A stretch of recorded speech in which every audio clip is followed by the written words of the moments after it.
এই মুহূর্তে যে খবরের দিকে নজর রাখবো, স্বাস্থ্য ভবন থেকে বেরিয়ে বিরোধী দলনেতা শুভেন্দু অধিকারী তিনি গেছেন ইলেকট্রনিক্স কমপ্লেক্স থানায় অভিযোগ দায়ের করতে। সেই ছবি আপনারা এই মুহূর্তে দেখতে পাচ্ছেন।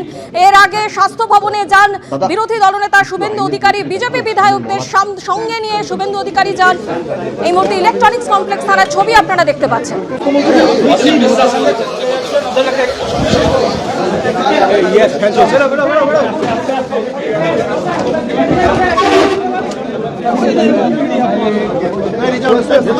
ভেতরে ঘুম নিয়ে স্বাস্থ্যমন্ত্রী স্বাস্থ্য সচিব মেদিনীপুরের সুপার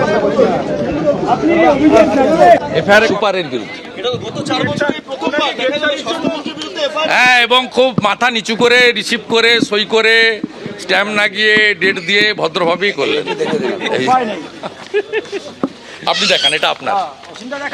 আমি এই মুহূর্তে অসীম বিশ্বাস এবং দাদা কমিশন ম্যানুয়ালের মা হারিয়েছে একদিনের শিশু, মৃত্যুর সঙ্গে পাঞ্জা লড়ছেন আরও 3 প্রসূতি।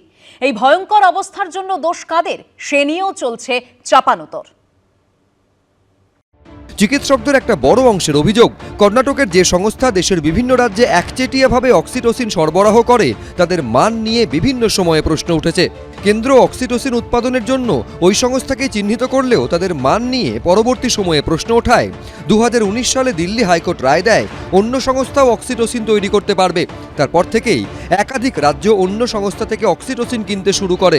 সেই সব রাজ্যে প্রসূতির মৃত্যুর হার যথেষ্ট কম, কিন্তু পশ্চিমবঙ্গ সেই পথ অনুসরণ করেনি। কেন? 7ই ডিসেম্বর মেদিনীপুর মেডিকেল কলেজে যারা আমাদের আন্দোলনরত জুনিয়র চিকিৎসকরা আছেন তারা এই স্পেসিফিক রিঙ্গার ল্যাকটেট এই সলিউশন নিয়ে বারবার বিভিন্ন অভিযোগের কথা জানিয়েছেন। আর এর বাদেও অক্সিটোসিন, এই অক্সিটোসিন যে ওষুধ তার নিম্ন মান নিয়ে বহুদিন ধরে, এইটা আজকের আন্দোলনে সিনিয়র চিকিৎসকদের একটা অংশ বারবার স্বাস্থ্য ভবনে গেছেন, মানে রীতিমতো ঝামেলা হয়েছে। যে প্রফেসররা এটা কথা বলতে গেছেন তাদেরকে ট্রান্সফার অবধি করে দেওয়া হয়েছে। এর আগে স্যালাইন কাণ্ডে সোমবার ইঙ্গিতপূর্ণভাবে মুখ্য সচিব বলেছিলেন নিয়ম অনুযায়ী অস্ত্রোপচার হলে সবসময় একজন সিনিয়র চিকিৎসকের উপস্থিতিতে জুনিয়র ডাক্তাররা সেই কাজ করেন, কিন্তু মেদিনীপুর মেডিকেল কলেজের প্রসূতিদের চিকিৎসার সময় সেই নিয়ম মানা হয়নি। আমরা মনে করি it is not as per the standard operating procedure and as per the guidelines.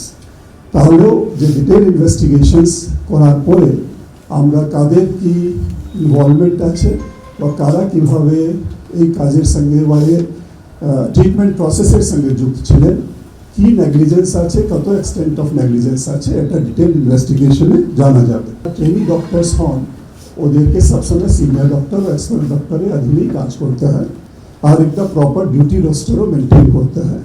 তো আমার এটা প্রাথমিকভাবে দেখা যাচ্ছে কি এর একটা ভায়োলেশন হয়েছে। একইভাবে মেদিনীপুর কাণ্ডে ঘুরিয়ে জুনিয়র চিকিৎসকদের দিকে আঙুল তুলেছেন কুণাল ঘোষও। অভয়াকাণ্ডে দাবি এক দফা এক, চটি চাটা বলে নেচে বেড়াবেন, অন্য জায়গায় প্র্যাকটিস করবেন, জুনিয়র দিয়ে ওটি করাতে গিয়ে লোক মারবেন আর নাটক করবেন সরকারের বিরুদ্ধে। ফলে মৃত্যুর দিকে ঠেলে দেওয়ার জন্য যে যে সেকশন আছে সেটা এই সংশ্লিষ্ট ব্যক্তিদের বিরুদ্ধে পুলিশকে প্রয়োগ করতে হবে। স্যালাইন কাণ্ডে পাল্টা এই প্রশ্ন উঠছে, রিঙ্গার ল্যাকটেটের মান নিয়ে যখন কর্ণাটক সরকার প্রশ্ন তুলল তখনই কেন পশ্চিমবঙ্গ স্বাস্থ্য দফতর তার প্রয়োগ নিষিদ্ধ করল না? মান নিয়ে প্রশ্ন ওঠায় কর্ণাটকের সংস্থার তৈরি অক্সিটোসিনের ব্যবহার যখন দেশের বিভিন্ন রাজ্য বন্ধ করে দিল তখন কেন বাংলা সেই পথে হাঁটল না? কোন স্বার্থে, কার স্বার্থে? এই প্রশ্নগুলোর উত্তর কি কোনো দিন পাওয়া যাবে? সন্দীপ সরকার, অর্ণব মুখোপাধ্যায়, এবিপি আনন্দ।